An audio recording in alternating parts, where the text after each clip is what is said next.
नमस्कार दोस्तों और मित्रों, कैसे हैं आप। वक्रतुंड महाकाया कोटि सूर्य संप्रभा निर्विघ्नं कुरु मे देवा सर्व कार्येषु सर्वदा। भाइयों, आज बुधवार है और बुधवार को मैं आपको राहु का उपाय बताने जा रहा हूँ। राक्षस राज राहु अगर कुंडली में आते हैं, अच्छे हैं, तो इंसान जो है राज सुख भोगता है, और अगर राहु खराब है तो इंसान का जीना दुर्भर हो जाता है। इसलिए सुनिएगा, राहु भगवान विष्णु के राहु के दो टुकड़े करने के बाद ऊपर का राहु कहलाया, नीचे का केतु कहलाया, और अमृत पी चुके थे, इसलिए नवग्रह की मंडली में शामिल हो गए। तो भाइयों, अगर कुंडली में स्थित राहु आपका अगर कर्म स्थान में बैठा है, लगन में है, अष्टम स्थान में है या सप्तम स्थान में है, तो बड़ा बुरा भाव देता है ना। और राहु की भी बहुत सी कैटेगरी हैं। राहु उच्च का, राहु नीच का, राहु अस्त, राहु वक्री, इस प्रकार से बहुत सारी कैटेगरी है इसकी।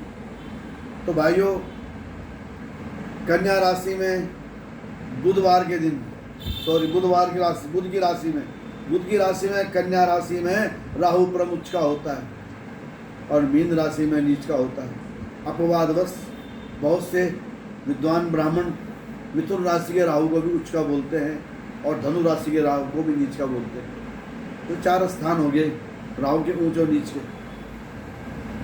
राहु अगर शत्रु घर में बैठ जाता है तो जातक का बहुत अच्छा हो जाता है।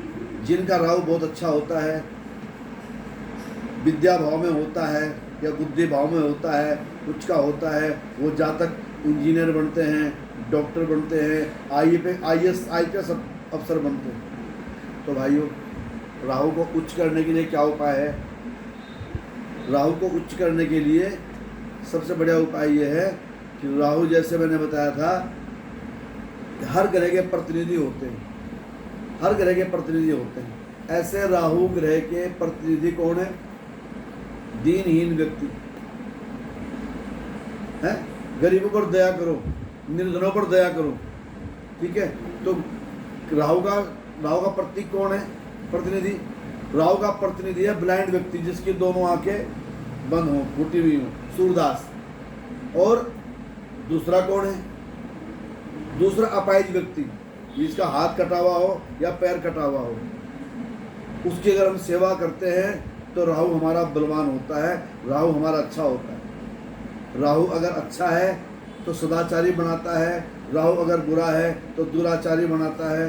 राहु जो है एक तरह से न्यायवादी देवता है ना। और राहु के संबंधित देवता कौन है? बाबा भैरवनाथ। तो जो भैरवनाथ जी की पूजा करता है, राहु उसके ऊपर अपनी कृपा दृष्टि रखता है। दूसरे, जो गणेश जी की पूजा करता है, गणेश चतुर्थी के व्रत रखता है, राहु उस पर अपनी कृपा दृष्टि रखता है। तो बुधवार के दिन हमें जो है गणेश जी पर थोड़ा दुबड़ा चढ़ाना चाहिए। पहना दुबड़ा तोड़ा और वो गणेश जी पे चढ़ा दिया, ठीक है। इससे राहु शांत होता है। ओम गंग गणपति नमः, गणेश जी के चरणों में दुबड़ा चढ़ाएगा, है ना। इस प्रकार से जो है किसी गरीब व्यक्ति को 18 रुपये दक्षिणा दीजिएगा, ठीक है। अगर राहु बड़ा खतरनाक है और फलीभूत नहीं हो रहा है, काल सब दोष भी राहु बनाता है, पितृ दोष भी राहु बनाता है, अगर ऐसा है तो विद्वान ब्राह्मणों से मिलकर राहु के वैदिक मंत्र करवाइए। राहु के वैदिक मंत्र चौगुने 72,000 मंत्र करवाइएगा, है ना। या राहु के बीज मंत्र करवाइएगा, भगवान सदा शिव का पाठ करवाइएगा, क्योंकि भगवान विष्णु जी के काटे जाने पर भगवान शिव जी की सभा में जाकर राहु गिड़गिड़ाया और भगवान महादेव ने उसको अमृत का वरदान दिया। उसका जो रक्त था ना, रक्त को वहीं रोक दिया। अगर भगवान शिव उस पर कृपा दृष्टि ना करते तो सारा खून निकल जाता उसका अमृत वाला, और वो मर जाता। तो भगवान शिव का गण है राहु केतु। भाइयों बहनों, कुंडली में जो जो चाल शनि की होती है वही चाल राहु की होती है। लिखा भी है कि शनिवत तो राहु और कुजवत केतु। राहु शनि की चाल चलता है और केतु मंगल की चाल चलता है। दोनों एक दूसरे के शत्रु हैं। जिस शनि और मंगल एक दूसरे के परम शत्रु हैं, ऐसे राहु केतु एक शरीर के टुकड़े होने के बाद भी, कट जाने के बाद भी एक दूसरे के शत्रु हैं। और छाया ग्रह है। छाया ग्रह होने के बाद भी राहु इतना बलवान है ना। अर्धकायम महावीर्यम चंद्र आदित्य विमर्दनम सिंहाग्रव सब भूतम तम राहु प्रणमामि हम। राहु को बड़े सम्मान से नमस्कार कीजिएगा। बुधवार के दिन उसकी पूजा कीजिएगा, है ना। भैरवनाथ जी के दिवा जलाइएगा। भैरवनाथ जी की पूजा करने से राहु का प्रकोप नहीं रहता। हनुमान जी की पूजा करने से राहु का प्रकोप नहीं रहता। और विशेष जो है इनके जो मित्र हैं शनि महाराज, जो शनि महाराज की पूजा करता है उस पर भी राहु कृपा करता है।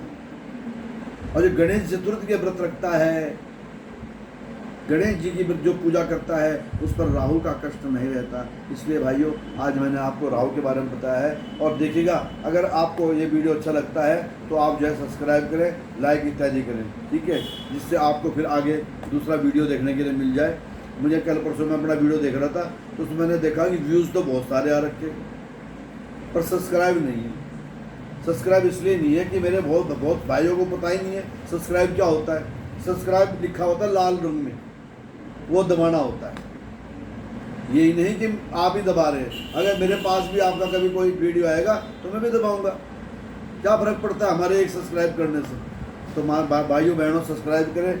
और राहु को शांत करने के लिए बुधवार के दिन आप नीला वस्त्र भी धारण कर सकते हैं, नीला वस्त्र, ठीक है जी। और राहु का जो है गोमेद पत्थर आता है। अगर बहुत ज़्यादा दिमाग में परेशानी है, परेशान दे रहा है, मानसिक कष्ट दे रहा है, तो आप जो है सलोनी गोमेद पहने या गया गोमेद पहने। इस प्रकार से आप राहु का उपाय कीजिए। राहु जो है अगर प्रसन्न हो जाता है तो इंसान को मालो माल कर देता है, और अगर राहु क्रोध में आ जाता है तो बड़ी हानि करता है। इसलिए राहु को एक देवता समझकर, दैत्य न समझें, देवता समझें। बोलो भगवान गणेश महाराज की जय।